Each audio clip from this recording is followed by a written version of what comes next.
नमस्कार, Avon news TV में आपका स्वागत है। मैं हूं आपके साथ मेघा। देखते हैं स्पेशल रिपोर्ट में क्या है आपके लिए खास। झज्जर से ललित कुमार की रिपोर्ट। झज्जर पहुंचे पूर्व केंद्रीय मंत्री व कांग्रेस नेता चौधरी वीरेंद्र सिंह का डुमरखा का कार्यकर्ताओं और समर्थकों ने जोरदार स्वागत किया। शहर पहुंचने पर उन्होंने चौधरी छोटूराम धर्मशाला में पहुंचकर किसान मसीहा चौधरी छोटूराम की प्रतिमा पर पुष्प अर्पित कर उन्हें नमन किया। इसके बाद उन्होंने कार्यकर्ताओं के साथ बैठक कर आगामी सद्भावना यात्रा की तैयारियों पर चर्चा की। चौधरी वीरेंद्र सिंह ने बताया, पूर्व सांसद विजेंद्र सिंह की ओर से निकाली जा रही सद्भावना यात्रा आपसी भाईचारे, सामाजिक सौहार्द और कांग्रेस पार्टी को मजबूत करने के उद्देश्य से की जा रही है। यात्रा को सफल बनाने के लिए उन्होंने समर्थकों और पार्टी पदाधिकारियों को अलग अलग जिम्मेदारियां सौंपी। यात्रा झज्जर विधानसभा क्षेत्र के गांव ग्वालिसन में प्रवेश करेगी, जहां ग्रामीण और कार्यकर्ताओं द्वारा स्वागत किया जाएगा। इसके बाद यात्रा तालाब गांव पहुंचेगी। तालाब गांव से आगे बढ़ते हुए यात्रा शहर झज्जर में प्रवेश करेगी। शहर में यात्रा का पहला पड़ाव भगत सिंह चौक होगा। इसके बाद शिकारा चौक, अंबेडकर चौक, मुख्य बाजार, कुलदीप चौक, राव तुलाराम चौक होते हुए लघु सचिवालय स्थित कोर्ट बार रूम पहुंचेगी। यहाँ अधिवक्ता और गणमान्य लोगों से मुलाकात का कार्यक्रम रहेगा। इसके बाद यात्रा शहर के आर्य नगर स्थित जंगशेर निवास पर जलपान के लिए रुकेगी। चौधरी वीरेंद्र सिंह ने कहा, सद्भावना यात्रा का उद्देश्य समाज में भाईचारे का संदेश देना, प्रदेश में बदलाव की भावना को मजबूत करना है। प्रदेश के कांग्रेस संगठन का कितना सहयोग मिल रहा है इस यात्रा में? देखिए, मैं आपको बताऊं, एक तो जो 32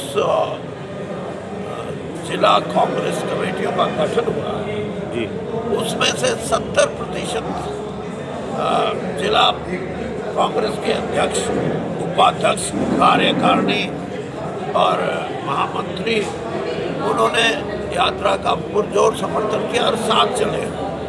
कहो तो मैं उनके नाम भी बता सकता हूँ। और इस यात्रा में हमारा जो आम जनसाधारण है, उसने भी यात्रा को महत्वपूर्ण माना है। और इसीलिए मैं ये कहता हूँ कि इस यात्रा के माध्यम से यहाँ कांग्रेस ही नहीं, 12 साल से कांग्रेस का संगठन नहीं, अब संगठन बना है, वो भी राहुल गांधी जी की कोशिश से, और उस संगठन के लोग कम से कम कुछ उभरे हैं। यानी अब वो किसी के खास और खास नहीं है। इस तरह की व्यवस्था कांग्रेस में जब पूर्ण रूप से हो जाएगी, और ये यात्रा भी इसी का शायद इसमें सहायता दे कि कांग्रेस का स्वरूप बड़ा बने और नई कांग्रेस बने, युवा लोग इससे जुड़े, महिलाएं इससे जुड़े, और इसी तरीके से एक विश्वास जनसाधारण में कांग्रेस की नीतियों के प्रति, कांग्रेस की इस देश की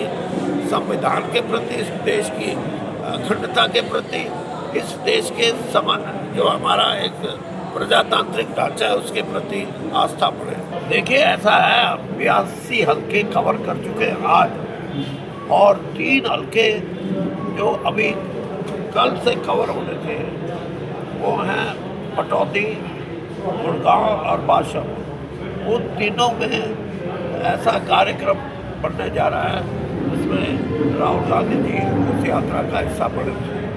लेकिन हमारे पास अब दिन बच गए, तो हम ये समझते हैं कि जो ये 5 क्षेत्र हैं, जैसे आज बादली और झज्जर का रूट बढ़ाने के लिए फिर 3 रूट और बढ़ाने हैं, उसमें बेरी और कलोई और रोहतक शहर, तो ये 5 तारीख तक पूरे हो जाएंगे।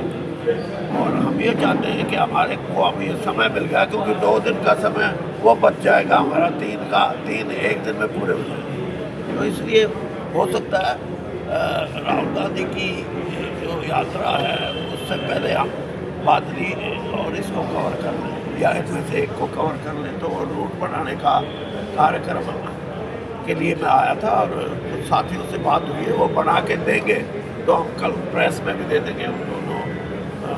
तो भी फाइनल नहीं हुआ कि पहले बादली से शुरू होगी या झज्जर से शुरू होगी? कल फाइनल नहीं हुआ कि कल बादली से शुरू होगी या झज्जर से शुरू होगी? नहीं, मैं यही आपको बता रहा हूँ। कल का भी कोई, मैं ये नहीं कह रहा कल शुरू होगी। अच्छा। कल आपको रूट मिल जाएगा, और हो सकता है कल शुरू हो तो वो उसका भी ऐलान हो जाएगा। अच्छा। क्योंकि रूट तो बनाने में टाइम लगता है ना, 12-14 किलोमीटर जो चलेंगे, कौन से गाँव आएंगे, यहाँ शहर में कौन से मोहल्ले ऐसे हैं, कौन से सेक्टर हैं और कौन सी जैसे बार एसोसिएशन है, कोई और संस्था भी बुलाएगी तो ये सोच। यात्रा को लेकर कई नेताओं के जो जहन में नहीं उतर रही है शुरू से ही, जब से विजयेंद्र ने यात्रा शुरू की थी।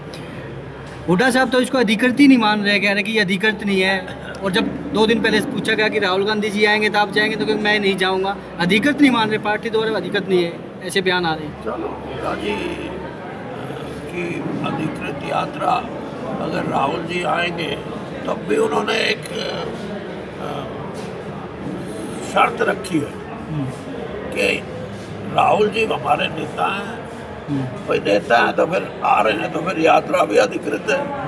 और वो ये भी कहते हैं कि मैं यात्रा में चलूँगा नहीं, तो मेरे साथ गाड़ी में बैठ लें, मैं और वो एक ही उम्र के हैं।